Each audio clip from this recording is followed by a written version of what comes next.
Again, welcome to Shaw Sports. I'm Curtis Anderson, backstage at Sask Place with the wrestlers of the WWE. And joining me right now is the Big Show, Paul White. Show, welcome. Hey, what's up, baby? What's going on? How is Saskatoon treating you since you got here last night? Pretty good so far. It's a little cold up here for me. I live in Florida, so there are certain regions of my body that's pretty much frozen completely off. So I'll probably never be able to reproduce, but it's a little cold up here. I give you guys credit. You're a tough bunch of son of a guns. Should have been here last week when it was minus 50. Ever experienced weather like that before? No. No, I have a good job and money, and I don't go to places where it's that cold. So, no. Fair enough. Okay, Show, how did you get started in wrestling? I got started, believe it or not, through Danny Bonaducci, the redheaded kid from the Partridge Family, you know. I met him in Chicago. He introduced me to Jimmy Hart, through Jimmy Hart and Hulk Hogan. And 8 months later, I beat Hogan for the World WCW title, my first match.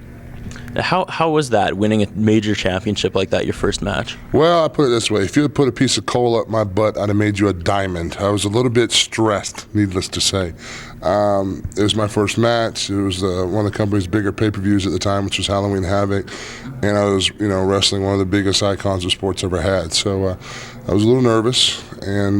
But you know what? If you're going to do it, jump in with both feet and do it. So it's been a good ride so far. Now, did that kind of lead to a little bit of a letdown starting off so strong like that? Yeah. I mean, when you start off that hot, there's nowhere to go but down. But that is a testament to your character and, your perseverance. I mean, this is a business and they're going to make money, period. And me coming out of the gate like that was a good shot for the company. It helped them make money. It gave them a character for Hogan to work with, Sting to work with, Savage, Lex, all the guys back then.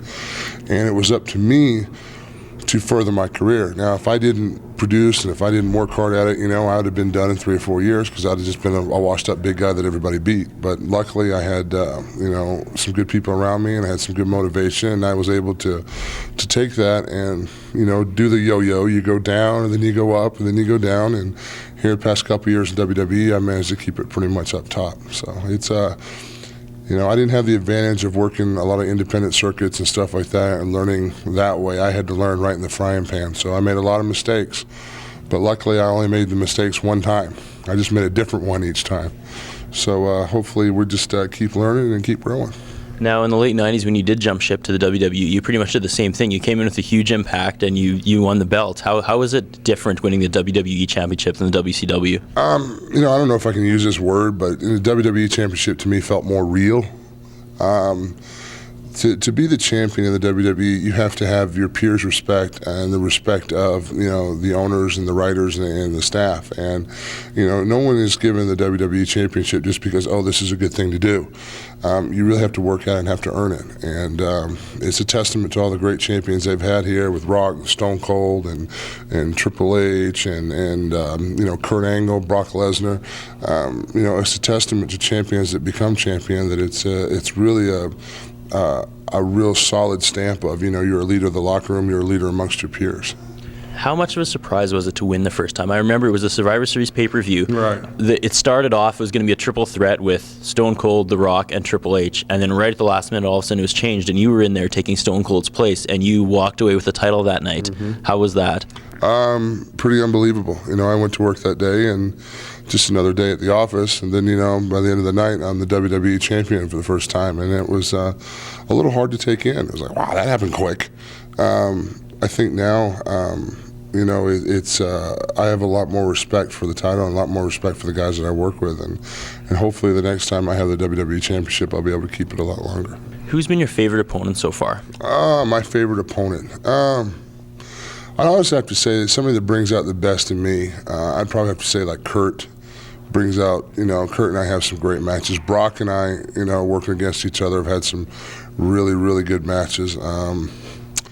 Even Rocky and I have always had some good matches too. It's I have a lot of guys that I have fun working with in different aspects. I'd probably say my all-time favorite though would have to be Kurt.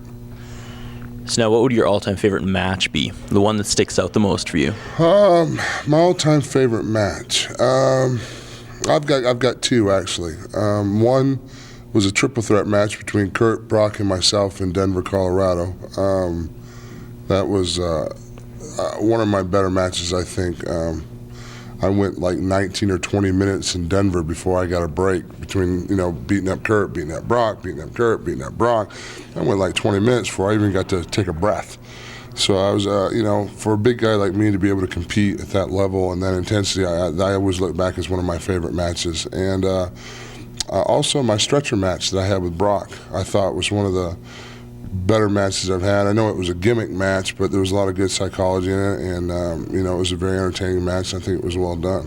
I'd have to say also this past Royal Rumble was also another one of my favorites because the storyline behind it and everything felt really good, and we told a good story. This is what a giant can do. This is what a giant is. Now you talk about the ups and downs of the businesses, but someone of your size, I personally think they'll always have something for you. Like, how can they not use you? Well, it's real easy not to use me. I mean, if I don't have, a lot of drive and a lot of intensity, then I just become another big lazy guy. And the world's full of big lazy guys. That's why big guys have bad reputations as being lazy, because most big guys are lazy. So for me, my thing is I'm the first one in the building, the last one to leave.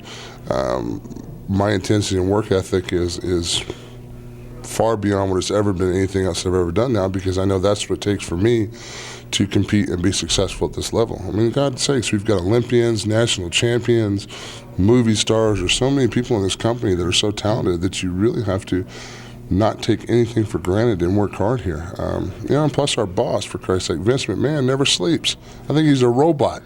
I've never seen him yawn. I've never seen him sick. The guy's 55 years old. He's in better shape than I've ever been in.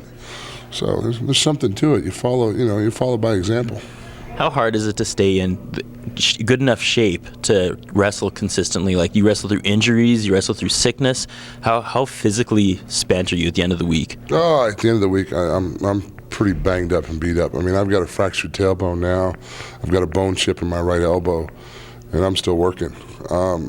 There's a difference between being in weight room shape or, Brock and Kurt, they have tremendous physiques.